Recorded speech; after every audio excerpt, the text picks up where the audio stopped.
Kilichofanyika leo kwenye mkutano umeridhishwa nacho kwa kiasi gani? Sijaridhishwa nacho hata kidogo. Kwa nini?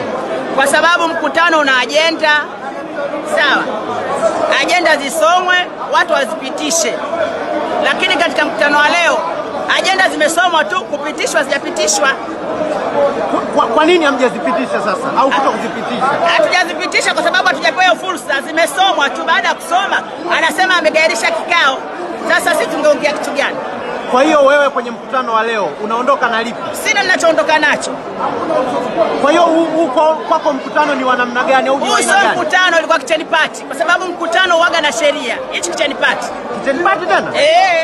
Kwa nini unafananisha mkutano mkuu wa Simba na kitchen party? Ukienda sehemu, yani ile vitu vya wanawake, unaenda unaongea yale maneno, ukatulia kwa mmeo sio nini, unatoka anakuja mwingine. Yani ndio ilikuwa hivyo. Naam, hayo ni baadhi au ni machache yaliyojiri katika mkutano wa klabu ya Simba siku ya jana katika ukumbi wa Jubilee Posta Dar es Salaam. Je, unajua kinachoendelea ndani ya klabu ya Simba baada ya Simba kupoteza mchezo wake wa pili mfululizo katika hatua ya makundi klabu bingwa barani Afrika?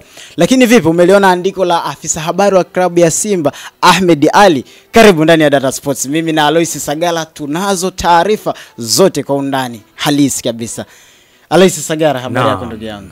Kwema kabisa, tunashukuru tumekutana tena kwa mara nyingine ndugu yangu Hassan Saddam, kuwaeleza wale watazamaji wetu yale mengi ya kimichezo ambayo yamejiri, na umegusia mitaa ya Msimbazi basi waendelee kututazama, yako mengi kabisa tumekusanya, kila kitu tuko nacho hapa. Na siku ya jana tarehe 30 klabu ya Simba ilifanya mkutano mkuu wa wanachama kama ilivyo ada, ilivyoainishwa katika katiba yao ya Simba kwamba kila mwisho wa kuna mwezi mmoja wao wanafanya mkutano mkuu. Ulifanyika mkutano, lakini mkutano haukwenda vizuri kutokana na kilichotokea. Wanachama wa klabu ya Simba hawakuridhika na majibu yaliyotoka katika mkutano. Lawama nafikiri umejaribu kuona tu baadhi ya clip ambazo umepitishwa hapo, wanachama wakiwa wanaendelea kulalamika kwamba kutoridhika na majibu waliyopata katika mkutano wa Simba. Lakini baada ya mkutano kumalizika, klabu ya Simba usiku ilikuwa na mchezo dhidi ya Stade Malien. Klabu ya Simba ilipoteza kwa goli 2-1. Baada ya hicho hayo yote kujiri katika mkutano, kwanza tuanzie katika mkutano wa klabu ya Simba. Wanachama wakumuelewa mwenyekiti wao wakisema kuwa aliumaliza mkutano kihuni, wakimaanisha kwamba hawakupata mwafaka kamili kutokana na hoja zilizotolewa na wanachama. Walisomewa ajenda za mkutano lakini hawakupata majibu. Mkutano ukaisha pasina wanachama kuridhika na mkutano mkuu. Unajua nachokizungumza Hassan Saddam, ni kweli kabisa. Mkutano wa Simba uliofanyika hapo jana, kwa maana ya mkutano wao mkuu wa mwaka wa klabu, wanachama wengi baada ya mkutano ule kutamatika, kwanza kabisa ulivyotamatika, wengi hawakufurahishwa na namna ambavyo mkutano ule ulitamatika. Tukiacha kwenye kufungwa kwa mkutano ule, ndani ya mkutano kuna hoja ambazo zilikuwa zinaibuliwa na wanachama, mashabiki wa klabu ya Simba. Walikuwa wakiziibua kwenye mkutano ule, wakiuliza maswali yao ambayo yanahitaji majibu magumu.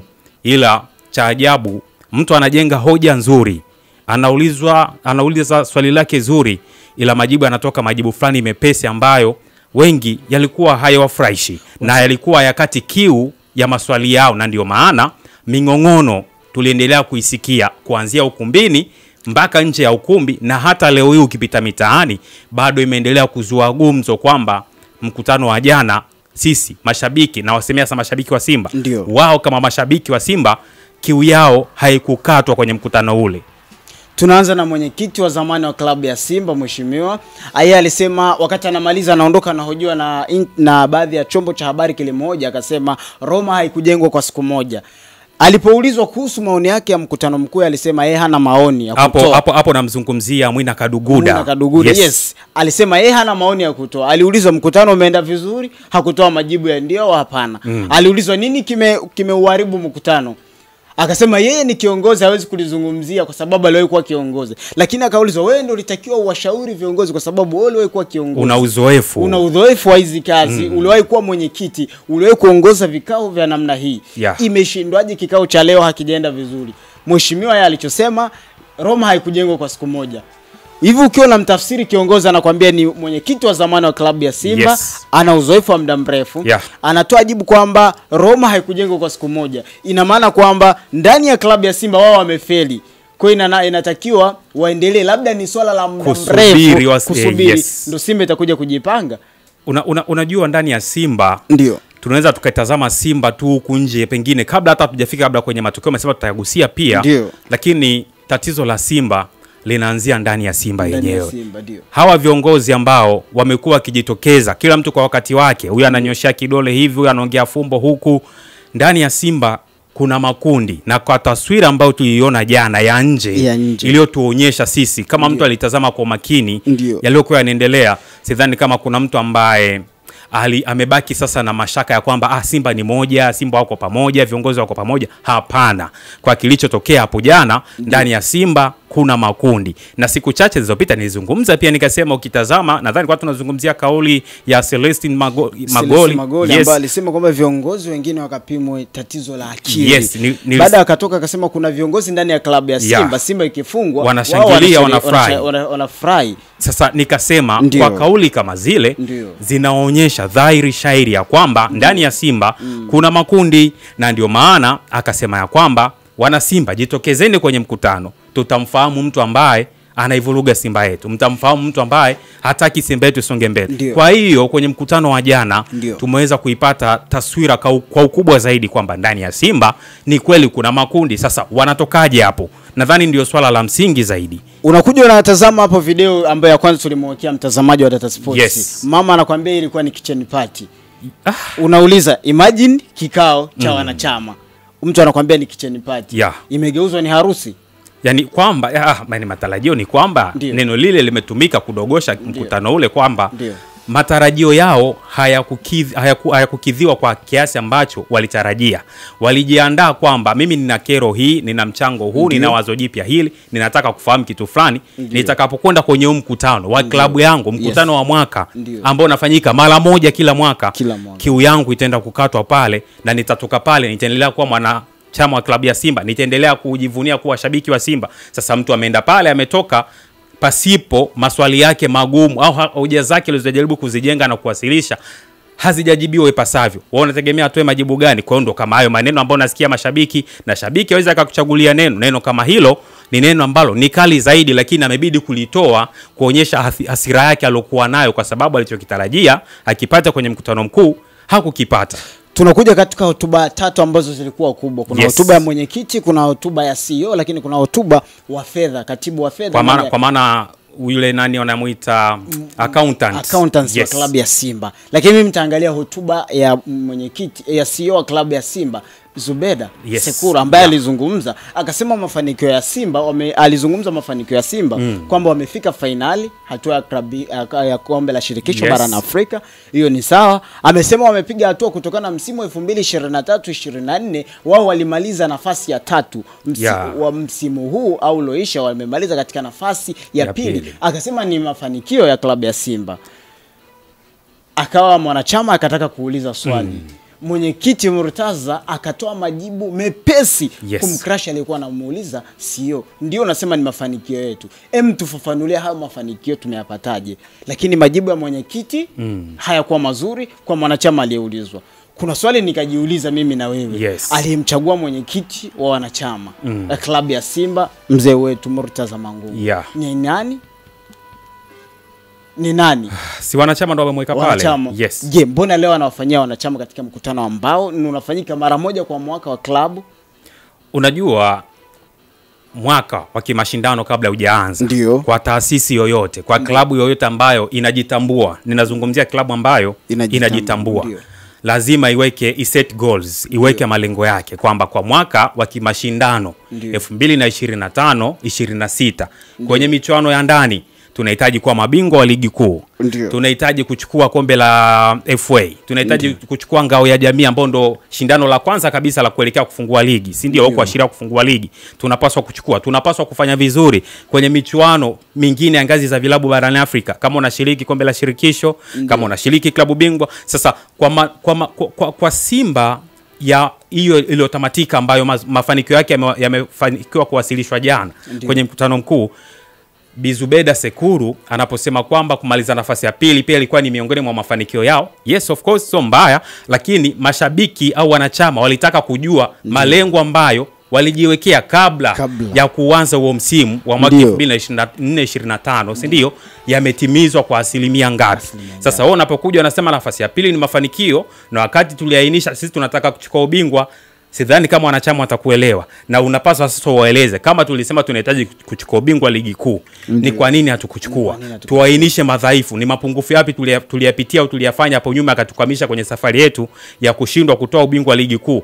Tunarekebisha kuendea msimu huu hapa ambao umekwishaanza, ili tunapokutana kwenye kikao cha mwakani tuwe na majibu sahihi kwamba tulirekebisha hapa, tukaweka malengo fulani, na hii leo tunavyozungumza timu yetu imefanikiwa kufanyaje? Kuchukua ubingwa. Kwa hiyo kwa majibu ambao walikuwa wanayatoa wale viongozi, majibu mepesi mimi nasema hawakuwatendea haki wanachama wao na mashabiki wa klabu ya Simba. Tumuombe Pako awekee video ya mwisho ambao ni mwanachama, ni Muhindi, anajiita yeye ni Muhindi wa Simba. Mwanachama akisema kuwa mkutano ulifungwa kihuni. Hapa anakiri. Ni clip tu kadogo tu ambako anaelezea namna anavyosema kwamba mwenyekiti aliambiwa wafumbe macho, waiombe klabu ya Simba. Alafu wanarudi wanakuta mkutano, wanaambiwa mkutano umeisha kutokana na muda.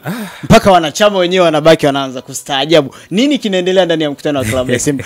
Mpaka waoneshe tu kidogo wakati Muhindi anakiri kwamba mkutano umeisha wa klabu ya Simba baada ya wao kuambiwa waiombe klabu ya Simba dua. Ndio kirusi. Leo wamedhihirisha uni wake. Pengine Mangungu ndio yule ambaye anatoa siri za timu. Ndio huyo kila kitu huyo. Huyo ndio muuni. Narudia muuni. Huyo hafai kuwa kiongozi.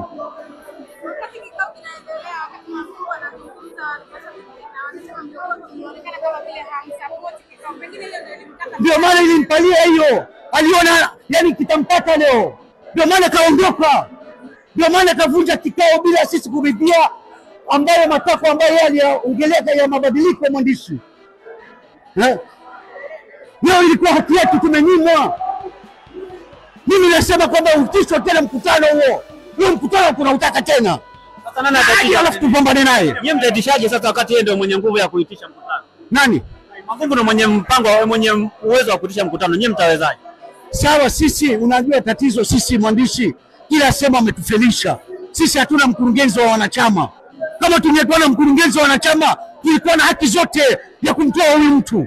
Huyu mtu hatufai. Ni mnafiki huyu. Lakini mmempitisha wenyewe kwenye mkutano mkuu.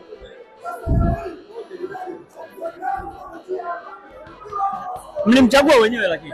Sisi tulimchagua tukujua kwamba yuko hivyo huyo. Huyo ametumwa. Huyo ametumwa kuhujumu Simba. Na leo imedhihirisha waandishi. Hiyo kitu leo mmedhihirisha wote. Natumia njia gani kumtoa? Mimi kila siku nilikuwa namtukana huyu mtu. Leo amedhihirisha kwamba kweli hafai. Hafai kwa kiongozi huyu. Asante sana. Nafikiri umemtazama vizuri Muhindi wa Simba, nani mwanachama wa klabu ya Simba, akikiri kwamba mwenyekiti aliwaambia wafumbe macho alafu mkutano ile wanafumbua, unaambiwa bana muda umeisha. Ndiyo. Kila mtu afanye shughuli zake zilizoko mbele yake kulingana na ratiba. I say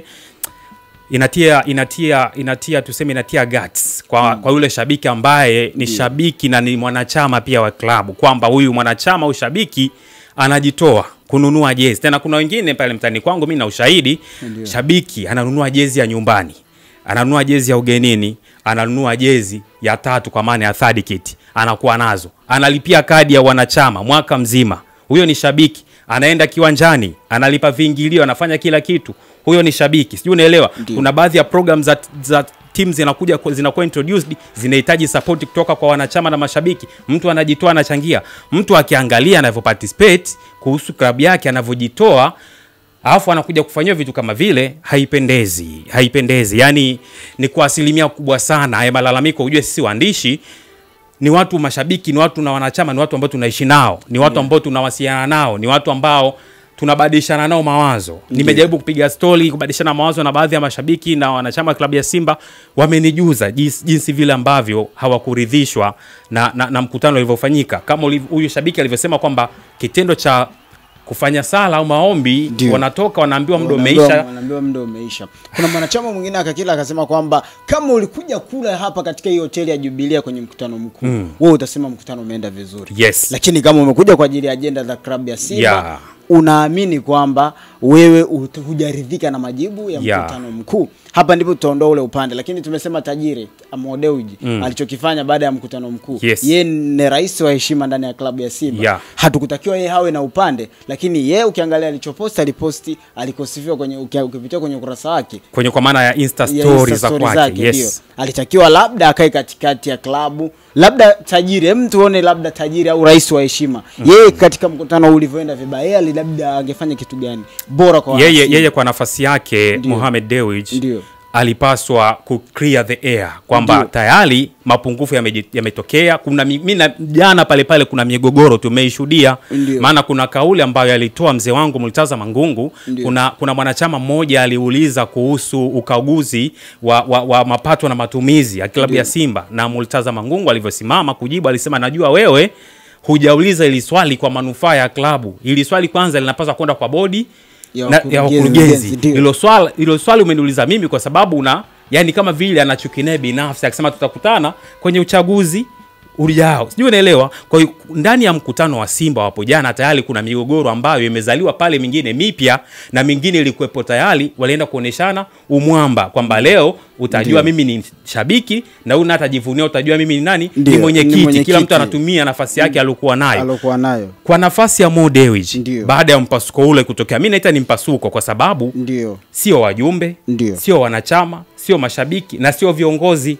Mpasuko huko katikati yao. Sasa yeye kwa nafasi yake alipaswa kuja katikati. Sijui unaelewa, kusimama katikati na kuwaleta watu pamoja. Mimi ninaendelea kusisitiza wana Simba kama taasisi inapaswa kusimamia kauli mbiu yao, kwa maana ule moto kwamba Simba nguvu moja. Sasa kama mnajinasibu kwamba nyie Simba ni nguvu moja, ni kwa nini muonyeshe waziwazi kwamba nyie mna utengano? Na Waswahili walisema, au wahenga, neno ambalo linatumika sana siku hizi, walisema ya kwamba umoja ni nguvu, utengano ni udhaifu. Sasa ni kwa nini watudhihirishie ya kwamba hawauishi moto wao au kauli mbiu yao ya kwamba Simba nguvu moja, na tunaona wao wamekuwa na utengano ambao umesababisha mvutano mkubwa, imesababisha mgawanyiko. Yani mkutano wa jana umeacha doa. Yani mwenyewe mpaka ninapata guts kwa sababu nikijivika nafasi ya wanachama au ushabiki, mwenyewe nisingeridhika endapo ningekuwa miongoni mwao. Alois Sagara, baada ya yote kujiri sasa ambayo tumeyaonesha baadhi, afisa habari wa klabu ya Simba Sports Club namzungumzia Ahmed Ally, alikuja na andiko lake ambalo ameliandika muda mchache tu kabla ya kusimama hapo kwenye hichi kipindi. Andiko lake anasema hivi, pako atalikuwekea hapo wakati nalikusomea. Anasema mechi yetu ya hatua ya makundi tulicheza Januari 21 mwaka 2026 dhidi ya Esperance de Tunis ugenini. Kutoka leo hadi Januari ni zaidi ya siku 50. Katika siku hizi kikosi chetu kitafanya mabadiliko makubwa ya kiufundi na itakapobidi kuongeza nguvu kwenye dirisha dogo, na tutafanya hivyo. Tunaamini mabadiliko yote kurejesha kwenye makali yetu. Umefika ule wakati wa Simba yetu kuonyesha maajabu yake, kuna kuwashangaza watu kwa comeback yetu. Hapo ndipo Emily ilishikilia neno kwamba ambayo narudia tena. Umefika ule wakati wa Simba yetu kuonyesha maajabu yake na kuwashangaza watu kwa nini? Kwa comeback yetu. Akaendelea akasema, kwa sasa kikosi chetu kinarejea moja kwa moja kuanza maandalizi ya mechi ya ligi kuu. Tunakumbuka kuwa ligi yetu tuna mwenendo mzuri, hivyo tunapaswa kuwekeza nguvu kubwa kuitekeleza. Kila mwana Simba aekeze nguvu na akili katika mechi yetu dhidi ya Mbeya City na Azam. Haya yalikuwa ni maneno ya afisa habari wa klabu ya Simba Ahmed Ally aliyoandika baada ya yale kujiri. Unaweza kusema ni sinema baada ya sinema ya jana kupita, baada ya Simba kupoteza mchezo wao mwingine wa pili katika hatua ya makundi klabu bingwa dhidi ya Stade de Malien. Wana mchezo unaofuata ambao utakuwa tarehe 21 mwaka 2026 mwakani dhidi ya Esperance de Tunis ugenini. Ameandika vizuri akasema, kwa hiyo sasa cha kufanya wana Simba wana siku takriban 50 mpaka kufika huo mchezo unaofuata. Alipo kila mtu ameika ule ametafsiri kama kila mtu amekuwa na nimejaribu kusoma comment pale chini kwenye hiyo kauli ambayo, na hiyo kauli ndio imechukuliwa kama kiini kikuu cha maneno yake yote, kwamba ni wakati wa Simba kuonesha maajabu yake. Ni wakati wa Simba kuonesha maajabu yake kwa kufanya comeback. Unajua meneja habari na mawasiliano wa klabu ya Simba Ahmed Ally amekuwa akipata kiburi, akipata hali ya kujiamini zaidi kutokana na kile ambacho Simba alikifanya msimu wa mwaka 2023 24 2022-23, sio unaelewa? Yes, kwenye kundi lake alikuwa ana Raja Casablanca, alikuwa na Horoya AC, alikuwa pia na Vipers pamoja na Simba mwenyewe. Na kwa nyakati zile ni sawa na nyakati hizi kwamba wanacheza michezo miwili ya mwanzo yote amepoteza. Mchezo wa kwanza anapasuka 3-1, mchezo wa pili anapasuka 1-0. Michezo miwili yote ya mwanzo kapoteza. Sijui unaelewa? Lakini mwisho wa siku kilichotokea, Mnyama ali advance kwenda hatua ya robo finali pamoja na Raja Casablanca. Vipers na Horoya wakaondolewa. Sasa hiyo taswira ndio imekuwa ikimpatia Ahmed Ally hali ya kujiamini zaidi na kuwatia moyo wana Simba kwamba msikate tamaa. Kule nyuma tulishai kupitia kipindi kigumu kama hiki, lakini tukafanikiwa na tukasonga mbele. Sijui unaelewa? Ile pale pia anakwenda kuwajenga wachezaji. Yani Ahmed anachokifanya ni kuwajenga wachezaji, lakini pia kuwatia moyo mashabiki ambao pengine kuna shabiki kipindi kile alikuwa hajajikita sana kwa 100% ndani ya Simba. Hiyo historia haifahamu. Sasa Ahmed anapokuja na kitu kama hiki, inamuamsha, inamtia ari ya kwamba kumbe hizi nyakati si chochote. Mnyama anaweza akatoka usingizini na akatinga hatua ya robo finali. Lakini pia ukitazama andiko lake anaendelea kusisitiza ya kwamba kama kuna sehemu watapaswa kufanya mabadiliko. Kumbuka dirisha la usajili mwezi Januari, si ndio? Litafunguliwa. Watafanya marekebisho kulingana na uhitaji wa kikosi chao. Sisitiza kwamba tukafanya marekebisho ya kikosi na kitakuwa kina mabadiliko. Unajua kila mtu ametafsiri kauli ya mabadiliko. Either wanaweza kufanya wakaondosha baadhi ya wachezaji wengine na wakasajili wengine kutokana na alivyozungumza hapo. Unaweza kumuelewa. Labda kikosi cha Simba ndio kina tatizo, tunabaki na maswali. Kikosi cha Simba ndio kina tatizo. Hasani ukitaka break down issue ya Simba, unapaswa uguse maeneo matatu. Hasa kwa matokeo haya mabaya ambayo ameyapata kwenye michuano ya kimataifa kwenye michezo yake miwili ya mwanzo. Eneo la kwanza ni eneo la kiutendaji kwa maana ya uongozi wa klabu ya Simba. Eneo la pili ni benchi la ufundi. Eneo la tatu tunakuja kwa wachezaji wenyewe. Wachezaji kwa namna gani? Tumeshuhudia Simba imetengeneza nafasi kwenye michezo yote miwili, lakini wameshindwa kuzitumia. Tumeshuhudia baadhi ya wachezaji wameshindwa kushow, yani kuonyesha kile kitu walichokuwa nacho, wamecheza chini ya kiwango. Hapo ni eneo la wachezaji. Tukija kwa benchi la ufundi kwa maana ya kocha, kocha pia amefeli kwa namna moja au nyingine kutokana na squad selection, lakini pia na maamuzi yake alikuwa akiyafanya kwenye michezo miwili. Viongozi nadhani tumeshawagusia. Hayo yote yanakwenda kuiathiri klabu ya Simba mpaka kuifikisha kwenye hatua hii mbaya ambayo wapo kwenye michuano ya kimataifa. Alois Sagala, naomba tumalize kwa kukubaliana mimi na wewe. Uongozi mbaya unaweza kusababisha anguko la familia au taasisi. Ukiwa na uongozi mbaya unaweza kusababisha kuanguka. Ujue wale ndio wachora ramani. Sasa kama unakuwa na mchora ramani ambaye hana maono, mchora ramani ambaye hashirikiani vizuri na wanachama na mashabiki au hata viongozi wenyewe wamegawanyika, sidhani kama mtaweza kuyatimiza yale malengo yenu mliojiwekea kwa 100%. Lazima kutakuwa kuna mtihani, na ndio huu ambao tunaona tunajitokeza hivi sasa ndani ya klabu ya Simba. Basi tubaki na kauli moja ya kwamba Roma haikujengwa kwa siku moja, kwa hata klabu ya Simba itafanya mabadiliko ya uongozi na utakuwa vizuri kabisa. Mimi ni Hassan Saddam, nilikuwa na Alois Sagala aliyesimamia show nzima hii. Ni si mwingine ni Mr. Paco. Bye.